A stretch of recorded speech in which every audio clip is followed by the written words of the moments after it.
There it is, guys, day 50 of the Squat Everyday program. As you see there, this is 185 kilos that I just squatted. It's a hell of an improvement from yesterday. If you watched yesterday's video and the day before, you'd know that I'm struggling with this hip issue that I've got right now. Pinching of the hip in the bottom of the squat. It's actually quite debilitating the last few days. Quite a lot of pain. Pushed through it a little bit yesterday, and then last night I did a whole bunch of reading. I read an article yesterday talking about internal rotation of the hip, and this article talked about this one specific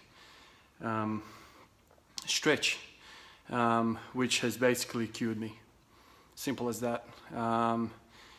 It's not so much a adductor issue as it's not so much a groin sort of stretching the adductors. It's more of a twisting of the femur. I can show you right now, but essentially it's fixed everything. I don't have a pinching sensation at the bottom anymore. This article called for a little bit of a test of the internal hip rotation, and I found out real quick that I basically had 5% internal hip rotation, which is nowhere near what it should be. Minimum it should be 30, and if you're an athlete it should be 45 degrees. So there you go. I had no idea. So apparently you need a whole bunch of internal rotation to even squat in the bottom position. I didn't know to what extent. Apparently you need at least 30 degrees to sit in between your ankles in the squat or ass to grass squat. The femurs need to kind of rotate inwards to allow that to happen. If there is limitation of that, you blow off that restriction by pointing the feet outwards like that. And that's what I was experiencing. I just, when you put weight on the back and you kind of stack everything in, you can force your body to go into certain positions because of the sheer weight on your back. And so that's what I was doing. I was basically forcing my body to go into positions which it wasn't happy to be in. But anyway, let me show you the stretch. Let me just pop this up somewhere. I'll show you what the stretch looks like. I'll just pop it over here like this. So basically the stretch is 90 degrees of the hip and just caving in the knee and just holding it out right there. Doesn't hurt, it just feels like a little bit of actually it feels exactly like the pinching sensation that I was feeling in the squat.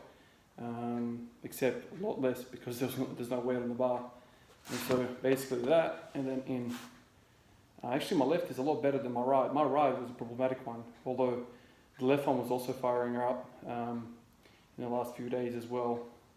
Now, I'm just thinking now, only if I knew this 2 years ago when I was doing the initial, my first experience with the Squat Everyday program, this would have solved me. But anyway, I'll give you another view. So leg up like that. 90 degrees and just caving it in. The other leg as well. And just kind of like that. Yeah, feels actually quite amazing.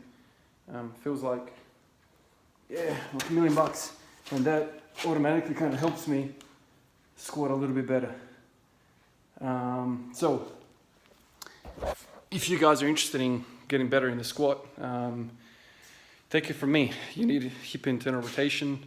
You need to be supple. Olympic weightlifters are known for their suppleness or their mobility, whereas powerlifters, we tend to forget about mobility. We just kind of go headstrong into the wall.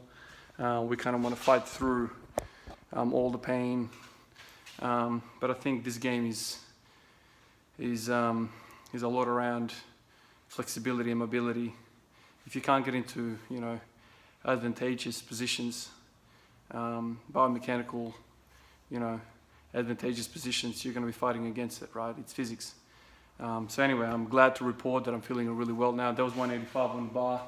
Maybe I had a bit more left in me, but, I'm going to do some volume now and kind of recuperate. I've done no volume in the last 3 or 4 days. So I'm keen to kind of get back into that. Anyways, guys, cheers. See you tomorrow.